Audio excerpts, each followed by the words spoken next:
কিরে ভাইপো খালি গায়ে বাজার বাগলিস মাই আউটু আরে সে ঘরে সবজি আরে আছে মশলাপাতি নাই ওখানে আনতে হবে।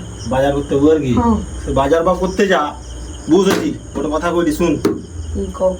আমি যদি যে বাজার যার একটু সে বাজা আচ্ছা আমি একটা প্রশ্ন করি উত্তর দিতে পারবো কি কও। কোন দোকানদার হুম বুঝলু কোন দোকানদার দোকানে জল দেওয়ার পর ধূপ ধোঁয়া লাগাইলা পূজা করলা হুম। কিন্তু সে দোকানের কাস্টমার নাই ইসার জন্য প্রার্থনা করে কোন দোকানদার তো দেখি কাস্টমার না আছে দিনে মাছ দোকান না আলাগুড়ি কো বাজার করতে যাও প্রতিদিন তুই জানো নি ক দেখি মাংস দোকান না না তাহলে তুই প্রশ্নের উত্তর দিতে পারবো নি না পারবো নি তাহলে যারা ভিডিও দেখে রে আমি জিজ্ঞাসা করি পারবে কিনা কও। বন্ধুরা তোমরা যে এই প্রশ্নের উত্তর জেনে থাকো অবশ্যই কমেন্ট করে জানিও।